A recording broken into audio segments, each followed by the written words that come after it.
This is part 2 from a question that one of our viewers asked us. It says here, I want to stop work at 55 years old. Will Social Security benefits be less if I decide to take my benefits early at 62 or full retirement age? So we'll explore this question and more, so stay tuned. Thank you for watching. This is Richard with Wisdom Investor. We're going to take a look at this Social Security question. A person wanted to retire early. We're going to explore it into more details here in part 2. Let's take a look at the question here in more detail. If I stop working at age 55, will it affect my Social Security benefits that I receive if I apply at age 62 or full retirement age of 66 or 67, or even if I wait until age 70? So again, this is part 2. You can go back and listen to part 1. Some of the things that we talked about in part 1 will not be included here in part 2. So I recommend that you definitely go back and listen to the part 1 to get all of the information that is pertaining to this question. So what this person wants to do, they want to retire at 55. They want to know if their Social Security is going to go up, go down by the time they get to age 62 or full retirement age of 66 or 67.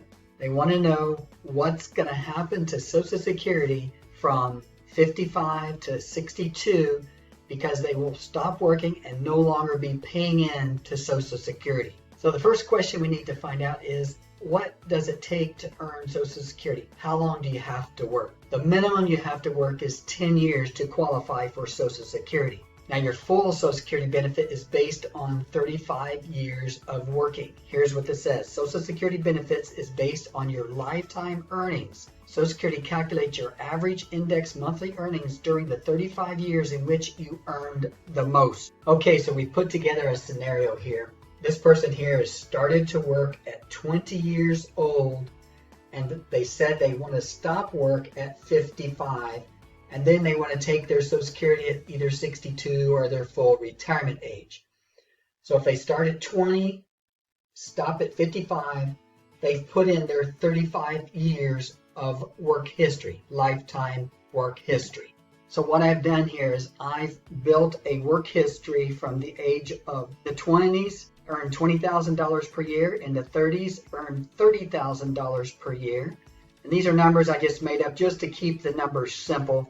In the 40s to 45, earned $40,000 per year. And then from 51 to 55, earned $50,000 per year. So in this case, this person worked all 35 years.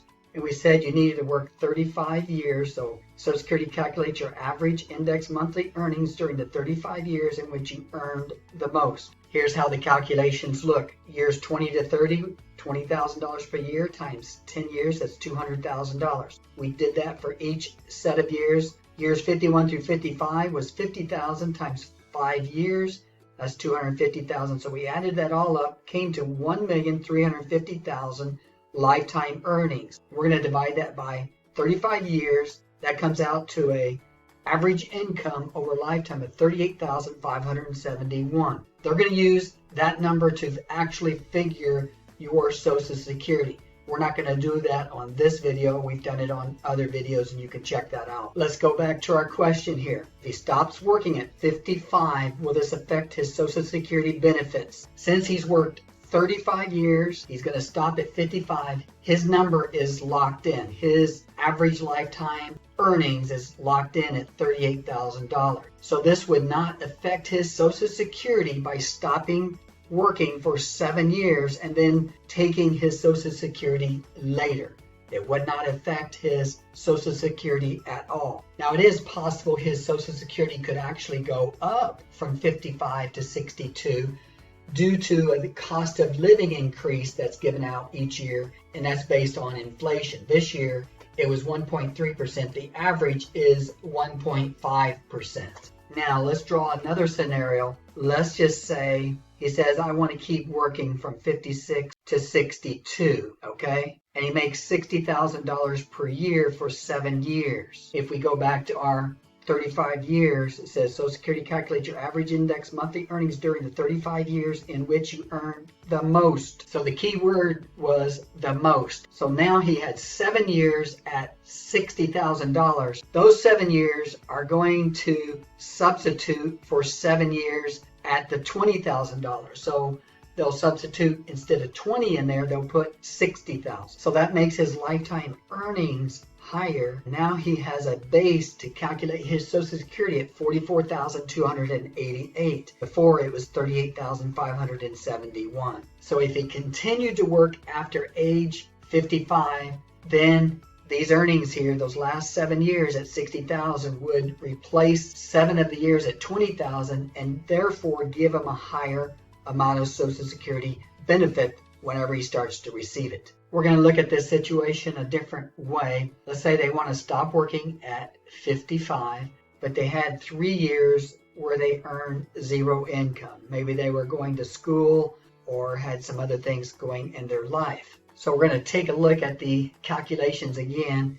In this case, when they earned $20,000, they only had 7 years at $20,000. So we change this to 140, add it up, and it comes to $1,290,000 lifetime earnings. You divide that by 35 years, that comes to $36,857 average earnings per year, and they're going to calculate the Social Security based on that.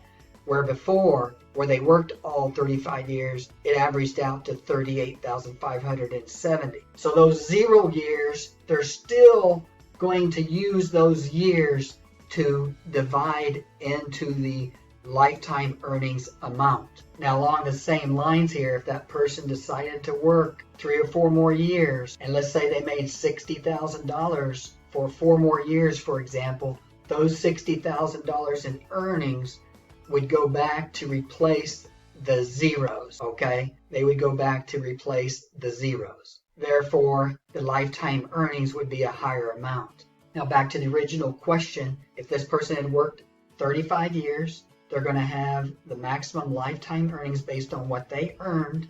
They stopped working, they're no longer paying into the Social Security system, then their Social Security would not drop. They would still maintain this amount, whatever it was, for the 35 years. If they decided to work additional years between 55 and say 62, and they made more than some of the years previously, those higher amounts would go to replace some of the lower amounts that were earned in previous time. If you have any other questions on this scenario here, where a person wanted to stop working at 55 and they're going to take their Social Security later, leave us a message or comment. We'd be glad to answer your questions. Stay tuned for further updates. Thank you for watching.